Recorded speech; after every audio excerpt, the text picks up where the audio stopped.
We have evaluated how the anominate is moving on the sacrum and the sacrum is moving on the anominate. We have also looked at the mobility of what is available at the lumbar spine. We've established with this person that she really likes extension. We have also identified that she has almost like an Oreo cookie type chewing up of one of her lumbar segments, meaning that it's very hypomobile above and below and hypermobile in the middle. So we're going to move on to a more complex mobilization. You can use this same concept at any point in the lumbar spine, the hip, and the thoracic spine, even up to the cervical spine if that's something that you're comfortable with. Let's start with the sacrum. So I've identified S2 down here and the PSIS of her pelvis so that you can see these landmarks. This would be the joint space between L5 and S1. This would be L1, L2, L3, L4, L4, L5. We're going to focus on the sacrum first. So if you go from S2 at a 45-degree angle right next to PSIS, you should feel a small valley. That's called the sacral sulcus. We're going to focus on the sacral sulcus as it relates to L5-S1, and we're going to do this mobilization in flexion. Most commonly, you're going to see this in flexion or extension. This is in one plane of the anominate and the sacrum. There are many, many more mobilizations you can do with the sacrum on the anominate or the anominate on the sacrum, but these are the two most common, and you may get the most treatment outcome from trying these two. In the flexed position, if you're talking about manual therapy, you treat the indirect side before you go into the treatment restriction. That being because you need to dampen the central nervous system response. You need to put the position into a happy place and where there's no muscle spasm and there's no pain, so that you can move into the restriction easier when that point needs to happen. So I'm going to move her into flexion. We're going to pretend her happy place is flexion. She does not like extension. So I'm going to use the best mechanic I can moving these big tree trunks and not hurt myself. So I'm going to use my hip and my body weight to help me flex her until I feel the sacral sulcus open, meaning that it drops into my finger. That's considered open pack position of the sacral sulcus.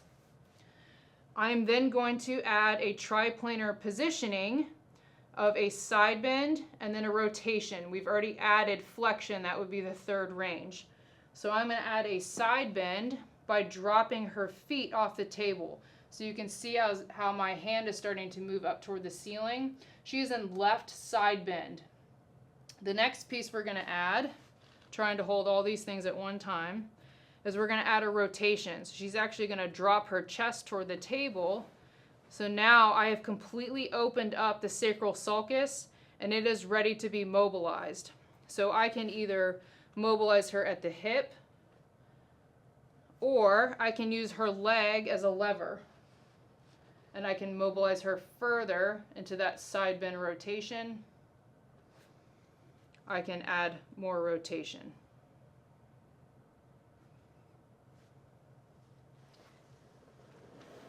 Now we're going to show the same maneuver. You can put your head back on the pillow.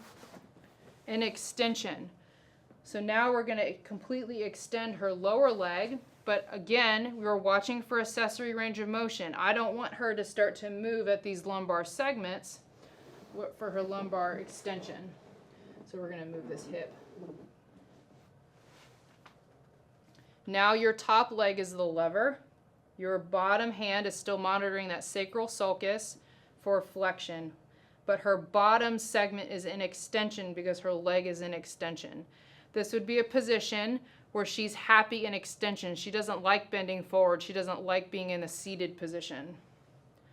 She actually opens up way down here before she starts to get into accessory range. So now we're going to add rotation. She's going to drop her shoulder backwards toward the back of the table.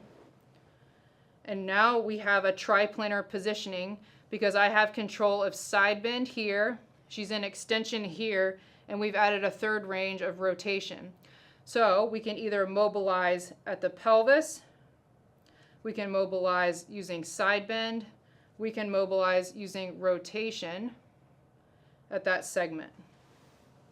Okay, you can go back to your stomach.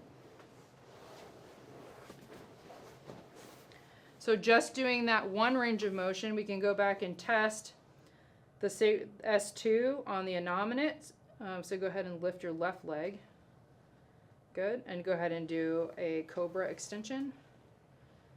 And come back down. So she extends a lot better at this SI joint just after one round of mobilizations.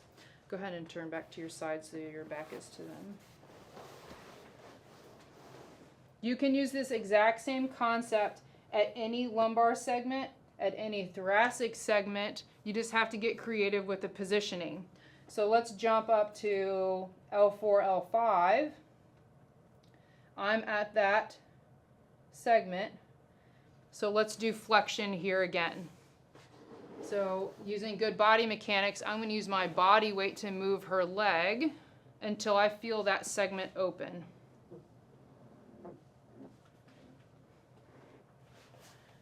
You're going to drop the feet toward the table to add side bend, and she's going to drop her chest toward the table to add rotation. Now you have that segment locked down into an open pack position, and you can mobilize. So you can add more rotation. You could add more side bend.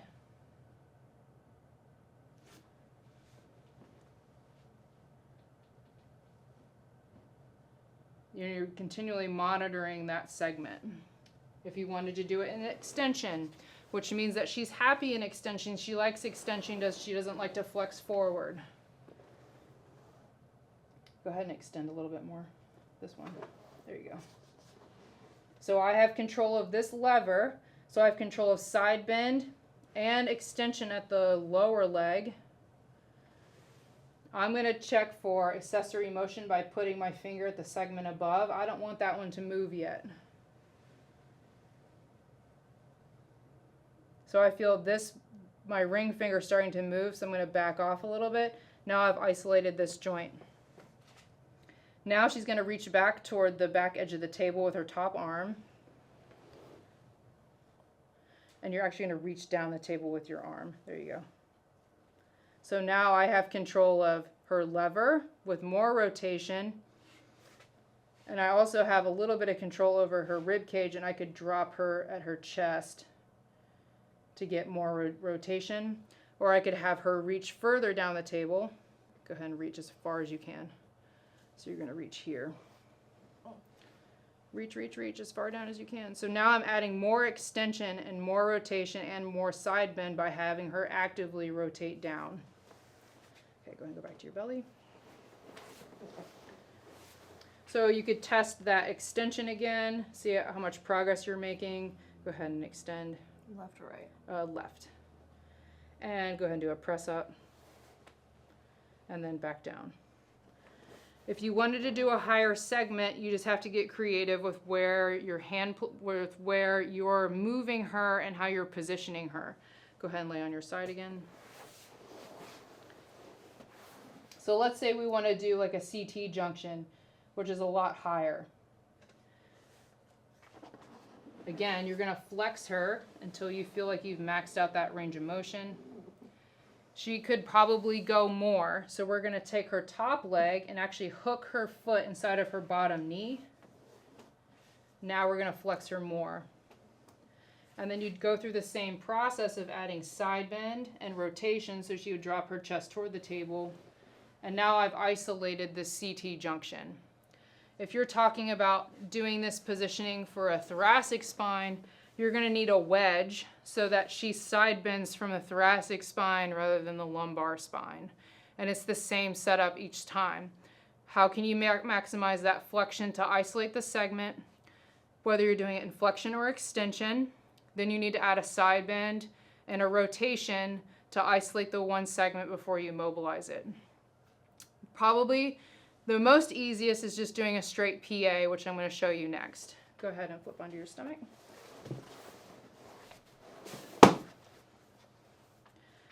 So if you find these spinous processes, If you come down at a slight angle, you'll feel the transverse process of those segments, and you're just going to drive straight from posterior to anterior, which is called a PA mobilization.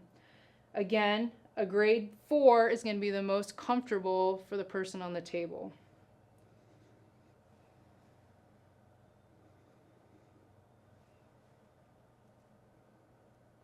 And you could work that all the way up to the CT junction doing the exact same mobilization. So you could do the same thing at a thoracic segment. You could do the same thing at a CT segment. I like to do lateral glides. So if you're just gliding the spine, so you're getting some of that side bend. And if you need more rotation, you can isolate the segments the same way. You could do rotation blocking SI. You could do rotation blocking lumbar. You could do each individual segment, adding rotation. You could do it at thoracics. You could also do it at a rib.